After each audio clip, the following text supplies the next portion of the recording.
नमस्कार दोस्तों, study IQ में आप सभी का बहुत बहुत स्वागत है।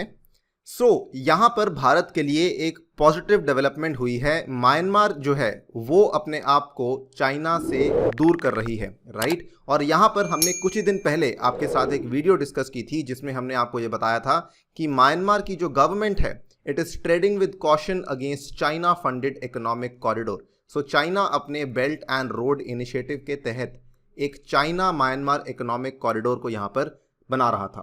यहाँ पर म्यांमार ने साफ साफ क्लियर शब्दों में बोल दिया था, एंड जब मैं म्यांमार बोल रहा हूँ तो I am talking about the Myanmar government, कि हम यहाँ पर चाइनीज फंडेड इकोनॉमिक कॉरिडोर को लेकर ज़्यादा खुश नहीं हैं और यहाँ पर अनलेस हमें कुछ फ़ायदा नहीं होगा हम इस इकोनॉमिक कॉरिडोर में जो है यहाँ पर चाइना के साथ भागीदारी नहीं लेना चाहते हैं। यहाँ पर जो नई डेवलपमेंट हुई है, अब हम बात कर रहे हैं म्यांमार आर्मी की। म्यांमार की आर्मी जो है अब वो भी चाइना से दूर जा रही है।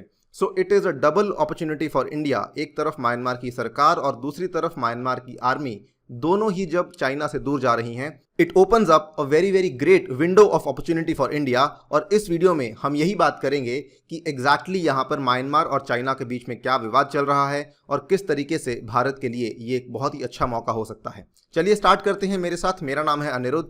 इस लेक्चर की पीडीएफ को यदि आप लोग डाउनलोड करना चाहते हैं तो मेरे टेलीग्राम चैनल से कर सकते हैं। इसके अलावा सोशल मीडिया पे भी आप मेरे साथ जुड़ सकते हैं। स्टडी आईक्यू की ऐप, जिसको कि आप गूगल के प्ले स्टोर से डाउनलोड कर सकते हैं, इस ऐप के ऊपर हमने एक खास कोर्स इंट्रोड्यूस किया है जो कि आने वाले प्रीलिम्स के लिए बहुत ही ज़्यादा लाभदायक साबित हो सकता है। इस कोर्स को आप मात्र 12 से 13 दिन में ख़त्म कर सकते हैं और इसके थ्रू आप आने वाले प्रीलिम्स में, जो कि 4 अक्टूबर को प्लान्ड है, बहुत ही अच्छा परफॉर्म कर सकते हैं। जल्दी से ऐप को डाउनलोड कीजिए और कोर्स को बाय कीजिए, right. As I was telling you, Myanmar के अंदर जो चाइना का इकोनॉमिक कॉरिडोर का प्रोजेक्ट है वो कुछ इस तरीके से चलता है, जो आप देख सकते हैं। ये रेड कलर की लाइन है आपके सामने। ये यहाँ से स्टार्ट होता है कुनमिंग से और उसके बाद म्यांमार में ये मैंडले तक जाता है। मैंडले के बाद इसकी 2 बेसिकली ब्रांचेस बन जाती हैं। एक बन जाती है वेस्टर्न ब्रांच और एक बन जाती है ईस्टर्न ब्रांच। यहाँ पर जो वेस्टर्न ब्रांच है इसको लेकर म्यांमार में काफ़ी काम चल रहा था under the aegis of CMEC। यहाँ पर म्यांमार की सिविल अथॉरिटीज़ ने क्लियरली मना कर दिया था। और एग्जैक्टली अगर बताऊँ तो यू सेट ओंग, जो कि वहाँ के deputy minister of planning and finance हैं, इन्होंने कहा था कि चाइना के डेट ट्रैप को लेकर हम काफ़ी ज़्यादा सतर्क हैं और जब तक हमें ये नहीं लगेगा कि कोई भी चाइनीज़ प्रोजेक्ट डायरेक्टली म्यांमार का बेनिफिट कर रहा है, तब तक हम उस प्रोजेक्ट में जो है इंटरेस्टेड नहीं हैं। It was a very very clear signal given by the Myanmar civilian authorities. अब यहाँ पर म्यांमार की जो मिलिट्री है वो भी अपने आप को चाइना से दूर कर रही है। इसमें जो पहला पॉइंट आता है वो आता है कि म्यांमार अपने जो आर्म्स की परचेजेस हैं वो कहाँ से कर रही है। देखिए, अभी तक क्या था, म्यांमार की जो मैक्सिमम आर्म परचेजेस हैं वो हो रही थी चाइना से, लेकिन म्यांमार ने धीरे धीरे अपनी जो इम्पोर्ट सोर्सेज हैं उनको डाइवर्सिफाई करना शुरू कर दिया है। सबसे पहले इन्होंने रशिया के साथ एक नई डील साइन की है, इवन इंडिया के साथ एक बहुत ही अहम और बहुत ही बड़ी डील साइन की है। इसके अलावा इजराइल हुआ, यूक्रेन हुआ, कई सारी और कंट्रीज से म्यांमार अब वेपन्स खरीदने लग चुका है। यहाँ पर आप देख सकते हैं, हाल ही में जब म्यांमार के मिलिट्री जनरल, सीनियर जनरल जो हैं, जब वो रशिया गए जून में, तो उन्होंने यहाँ पर अपनी डिफेंस कोऑपरेशन को एक नया मोड़ दिया और ये भी हाईलाइट किया कि मॉस्को और नाइपीदौ के बीच में अब काफ़ी तेज़ी आ गई है as far as defence cooperation is concerned. इसके बाद इंडिया और म्यांमार के बीच में भी जो डिफेंस कोऑपरेशन अग्रीमेंट है उसको भी यहाँ पे कंक्लूड किया गया। इनफैक्ट आपको बता दूं, जो फाइनल डील हुई है इसके तहत म्यांमार की नेवी के लिए भारत उनको पहली सबमरीन प्रोवाइड करने वाला है।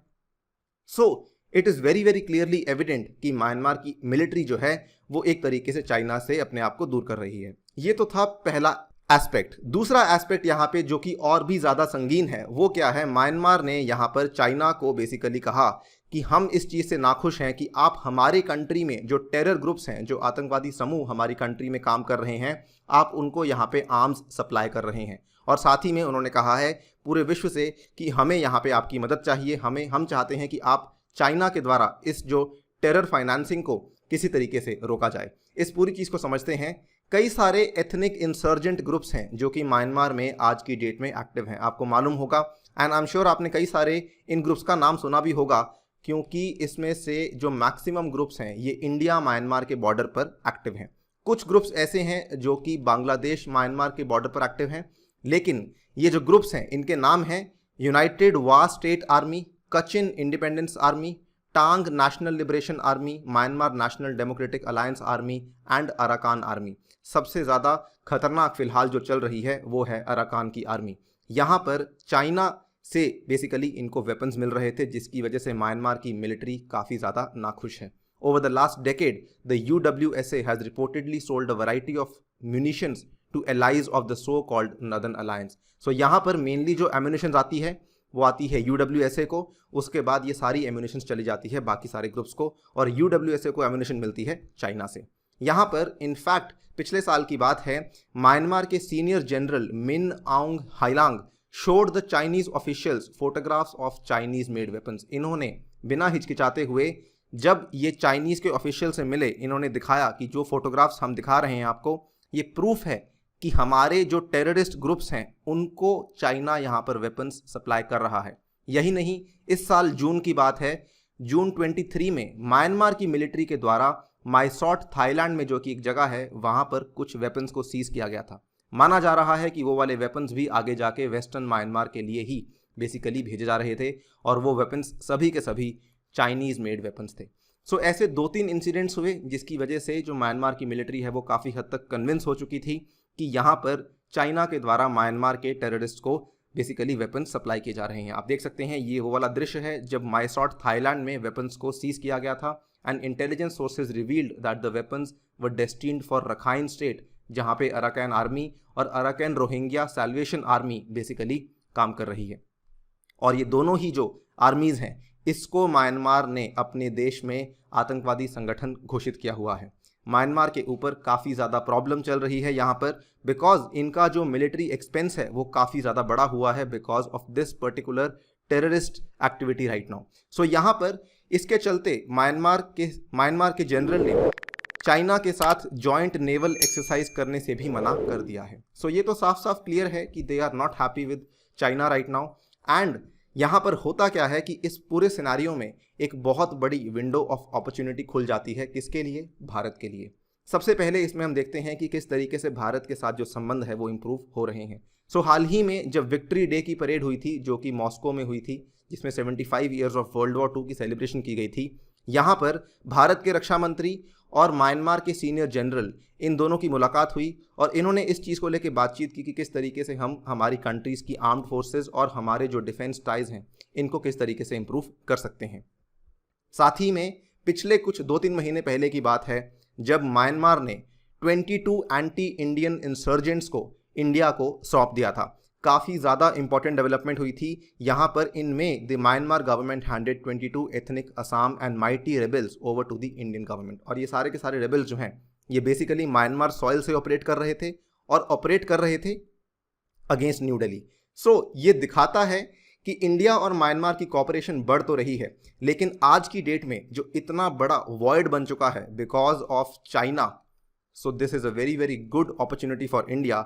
ऑल्सो आपको मालूम होगा इंडिया और चाइना के बीच में भी हिमालयन रीजन में काफ़ी बड़ी प्रॉब्लम चल रही है, सीमा पे गतिरोध चल रहा है जो कि लगभग 5 महीनों से अभी भी समाप्त नहीं हुआ है। So it becomes a very good opportunity for India. बस सवाल सिर्फ इतना है कि क्या इंडिया इस पर्टिकुलर अपॉर्चुनिटी पे कैपिटलाइज करता है या नहीं करता है। इसी नोट पे आपसे विदा लेता हूँ। Thank you for listening, stay tuned and stay safe. Also I want you to tell in the comment section, क्या आप ऑपरेशन सनराइज के बारे में जानते हैं?